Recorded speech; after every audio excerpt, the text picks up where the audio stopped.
Dünən prezident təqaüdçüsü, bir çox qeyri-hökumət təşkilatlarının nümayəndəsi, YAP fəalı, jurnalist, yazıcı və əmlak eksperti Mirdaməd Əzizova hökm oxunub. O, rüşvət alma və vəzifəli şəxsin səlahiyyətlərini mənimsəməkdə ittiham olunub.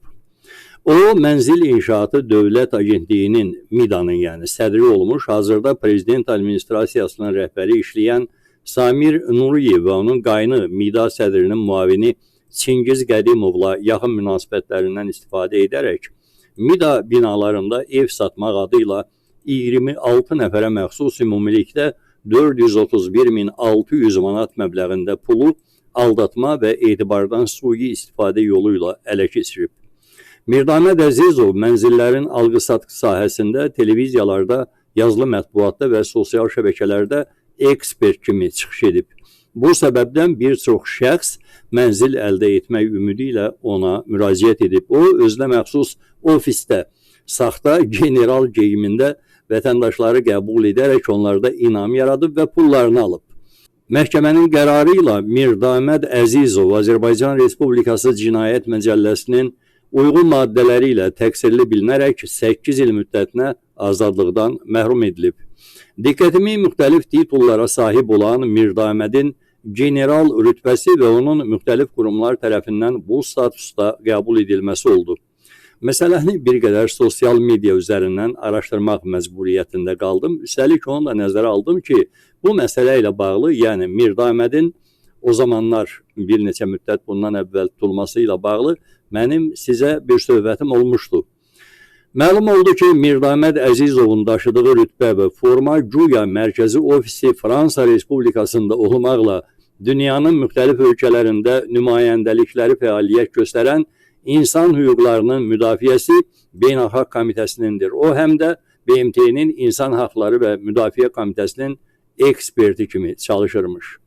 Azərbaycanda general forması verən QHT-nin ilk sədri Firdovsi Ələkbərov adlı şəxs olub və həmin şəxs də dələduzluğa görə həbs edilib. Ümumiyyətlə, Mirdaməd Əzizova qədər bu formanı daşıyan başqa QHT sədrləri də olub ki, onlardan da bəziləri həbs edilib və cəzalarını çəkdikdən sonra azad ediliblər.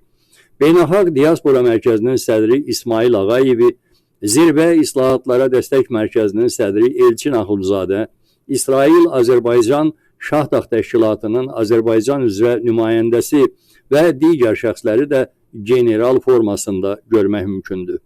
Ölkədə qanunsuz fəaliyyət göstərən xarici bir təşkilat olduqda onu casus yuvası adlandıraraq ölkədən dərhal uzaqlaşdırırlar. Lakin illərlə xarici bir təşkilatın Azərbaycan Komitəsinin və onun nümayəndələrinin qanunsuz fəaliyyətinə Dövlət Təhlükəsizlik Xidməti də göz yumur. Mirdaməd Əzizov 2011-ci ildə Rumuniyada NATO hərbi bölmələri ilə birgə təlim keçmiş şəxsdir. Hakimiyyət ona müxtəlif titullar verərək mütəmadi olaraq regionlarda şəhid ailələri və qazilərlə görüşlərinə də özü şərait yaradıb. Milli Məclisin deputatları da Mirdaməd Əzizovun ətrafında toplanıb və ona dəstək veriblər. Ən vacibi isə Mirdaməd Əzizov Leyla Əliyevanın rəhbəri olduğu İdeya hərəkatının da fəallarından olub. Azərbaycanın müharibə təşkilatları Mirdamədi medallarla təltif ediblər. Görünür, saxta general ona bu işləri etibar edən şəxslərə maliyyə məsələlərində xəyanət edib. Bu hakimiyyətin ən vacib prinsipi maliyyə xəyanətinin edilib-edilməməsidir. Rəhbərə qarşı hər cür davranış sərgiləyə bilərsən, lakin maliyyə xəyanəti bağışlanmazdır. Saxta general da görünür azgözlü gedərək Samir Nuriyevə çatacaq 431.000 manat vəsaitin arxasından keçmək istəyib və uğursuzluğa düçar edilib. Açığı, hakimiyyət gənclərinin bu nankorluğuna heyranam.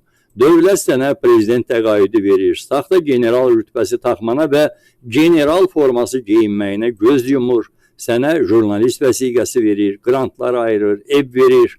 Sonda da sən ona pul atırsan. Nə deyirsiniz bu hikmətə?